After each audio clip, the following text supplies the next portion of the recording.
Audio book वांग्मय 66 युग निर्माण योजना दर्शन स्वरूप व कार्यक्रम चैप्टर 6 पार्ट 37 दाम्पत्य जीवन एक आध्यात्मिक योग साधना।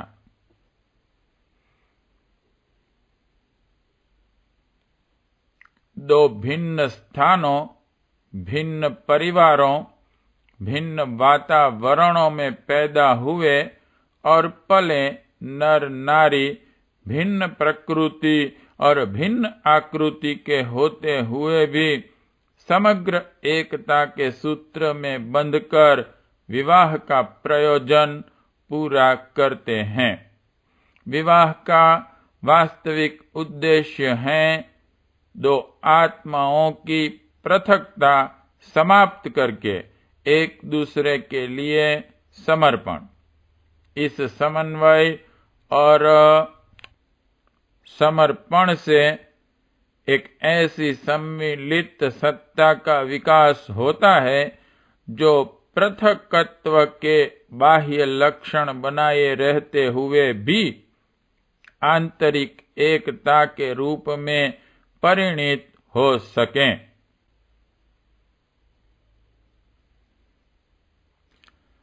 आध्यात्मिक प्रगति का आधार है प्रेम, जिसके अंतःकरण में जितना अधिक, जितना निर्मल प्रेम उफनता है वह उतना ही बड़ा संत है। भक्ति का अर्थ है प्रेम भावना, भक्त का अर्थ है प्रेमी।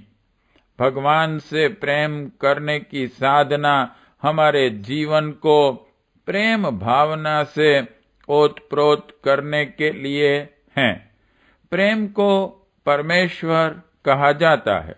मनुष्य के अंतःकरण में भगवान की अनुभूति उफनती हुई प्रेम भावनाओं के रूप में ही होती है। इस आध्यात्मिक महत्ता का अभ्यास दाम्पत्य जीवन की प्रयोगशाला में किया जाता है। एक दूसरे के प्रति अनन्य आत्मीयता, श्रद्धा, सौजन्य, समता और वफादारी का आरोपण कर इतना अनुराग उत्पन्न करते हैं कि साथी यदि दोष दुर्गुणों से भरा हुआ, अयोग्य या अकिंचन हो तो भी वह संसार का सबसे बड़ा सुंदर, रूपवान, गुणवान, योग्य एवं सज्जन प्रतीत होने लगता है। आत्मीयता ऐसी ही वस्तु है जिस पर भी आरोपित की जाती है उसे परम प्रिय बना देती है।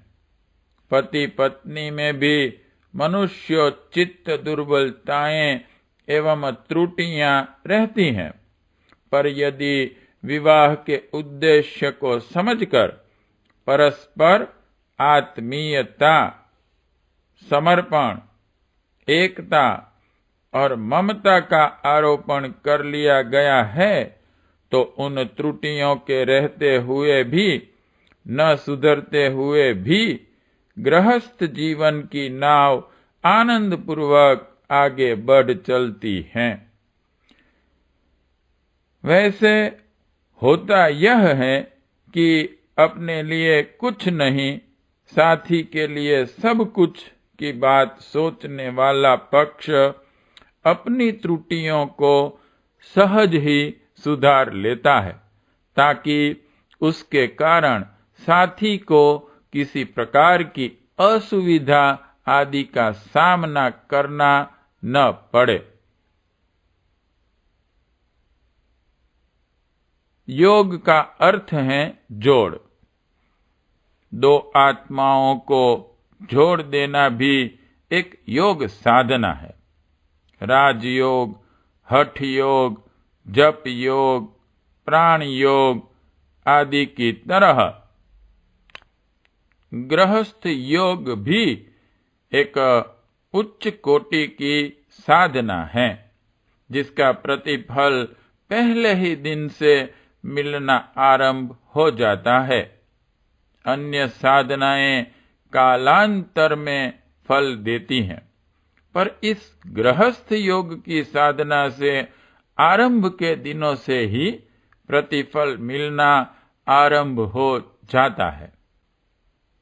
एकाकीपन में जो सूनापन, नीरसता और अनिश्चितता है, बात की बात में दूर हो जाती है।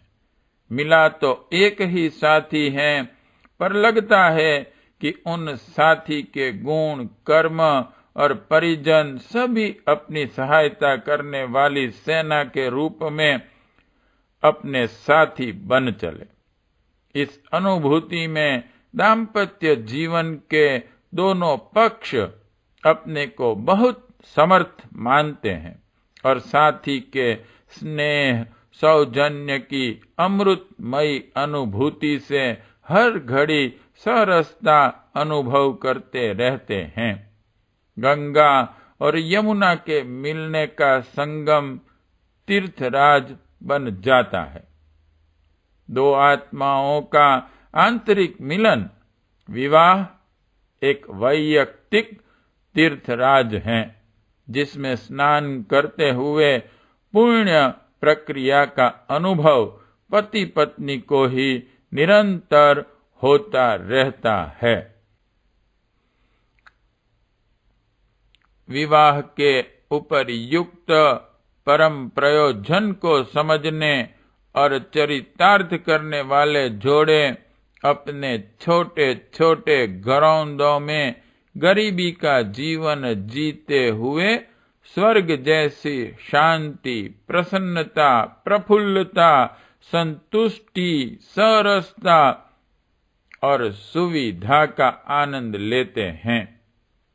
उन्हें साथी के रूप, शिक्षा, गुण अथवा योग्यता की चर्चा अनावश्यक लगती है, क्योंकि सच्चा प्रेम इन सब के अभाव में भी साथी को देवता जैसा बना देता है।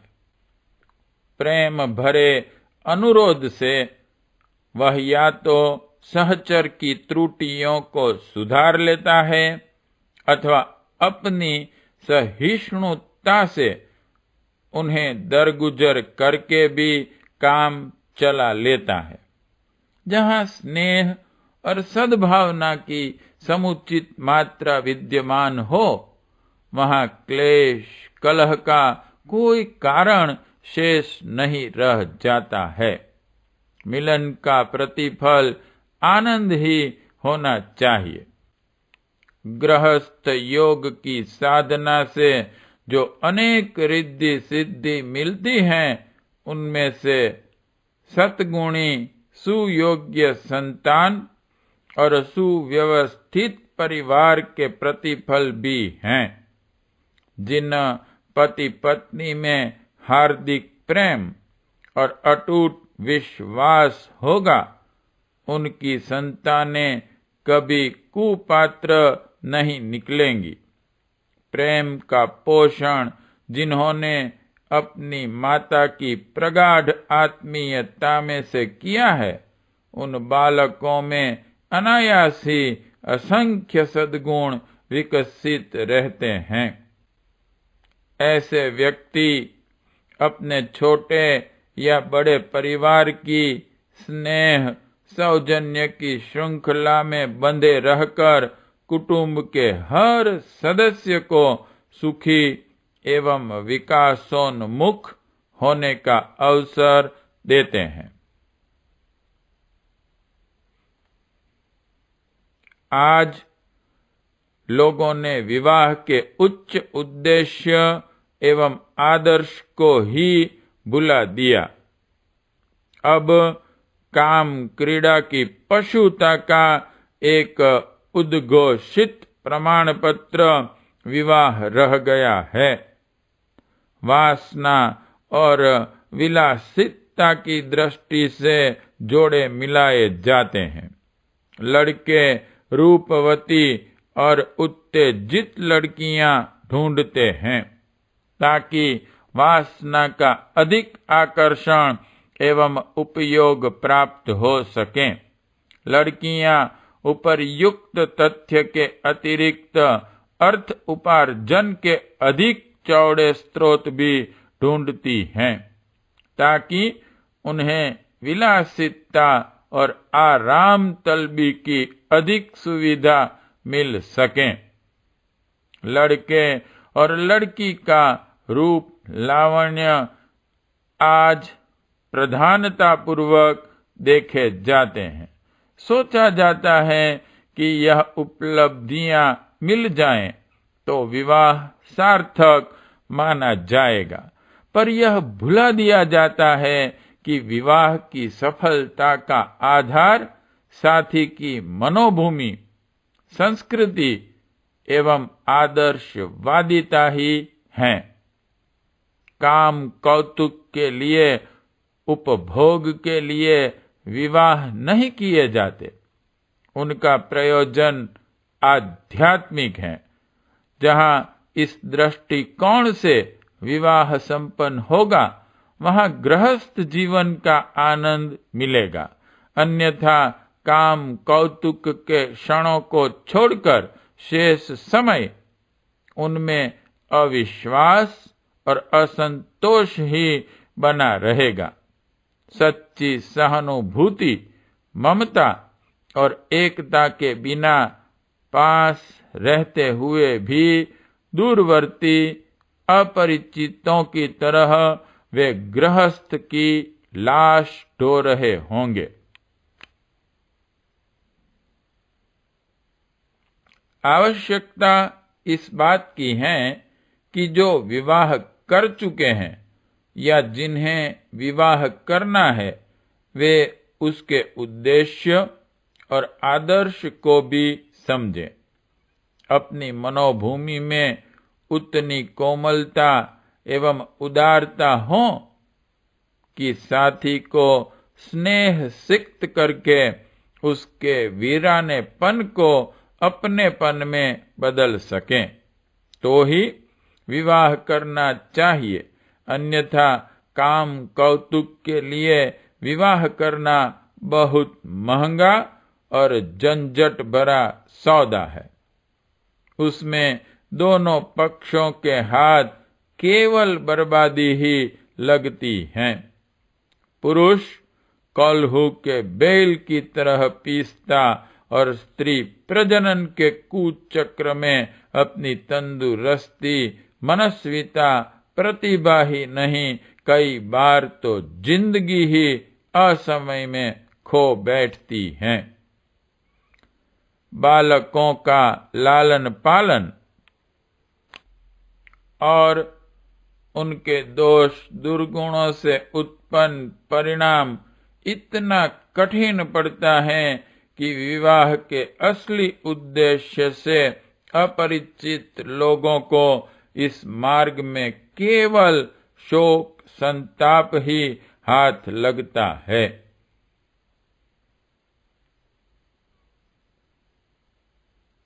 विवाह एक आध्यात्मिक साधना है। विवाह एक प्रेम वल्लरी का आत्मोत्सर्ग की उच्च भावनाओं द्वारा किया जाने वाला अभिसिंचन है। यह सज्जनों और शूरवीरों का काम है।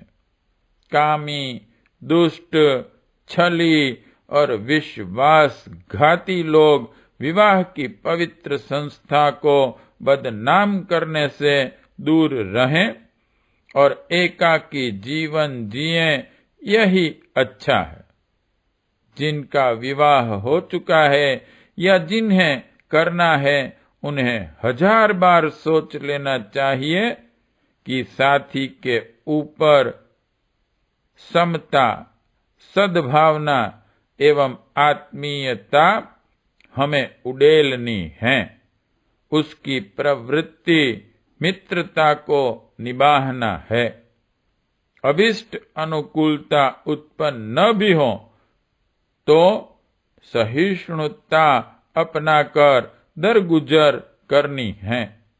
दूसरी ओर से समुचित प्रत्युत्तर न मिले तो अपनी ओर से आजीवन ऐसा व्यवहार करते रहना जिससे विवाह साधना के पुनीत आदर्श को कलंकित होने का अवसर न मिले।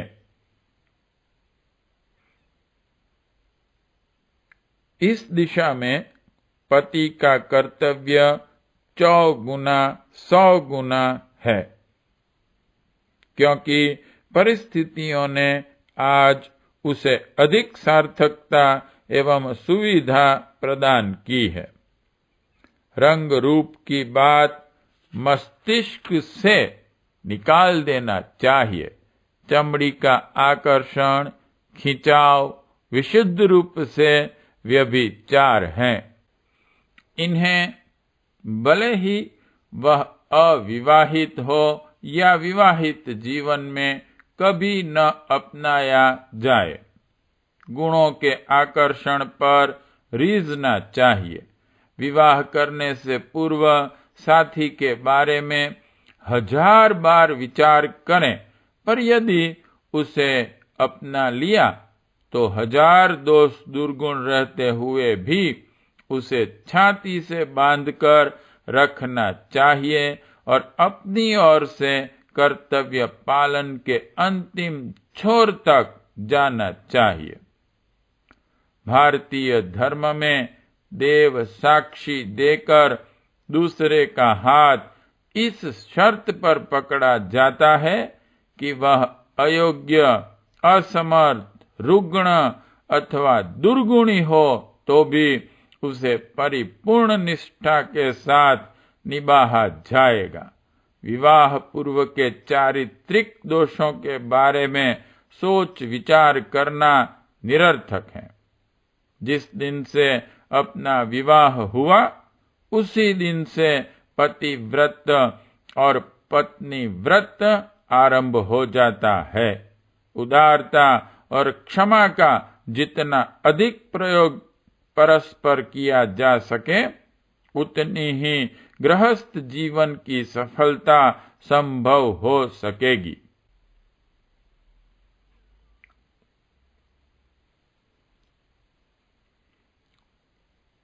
ईश्वर करें अपने समाज के हर गृहस्थ में दाम्पत्य जीवन को एक पवित्र आध्यात्मिक साधना मानने और उसे निभाने के लिए त्याग और उदारता का बढ़ा चढ़ा परिचय देने की प्रवृत्ति पैदा हो।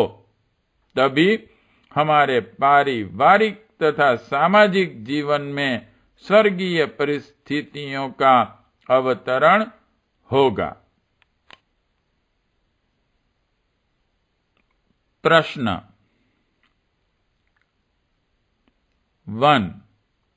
आध्यात्मिक प्रगति का आधार क्या है? 2. सिद्ध कीजिए कि दाम्पत्य जीवन आध्यात्मिकता की प्रयोगशाला है। 3. अपनी त्रुटियों को सहज ही कौन सुधार लेता है? 4. योग का अर्थ क्या है? योग कितने प्रकार के होते हैं? 5.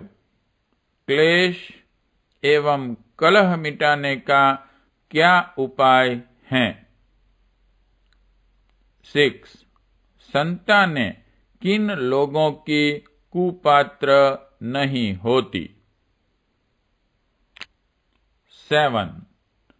विवाह की सफलता का आधार क्या है? 8. पाणी ग्रहण की महत्ता क्या है? 9. दाम्पत्य जीवन में स्वर्ग उतारने की व्यावहारिक योजना बताइए।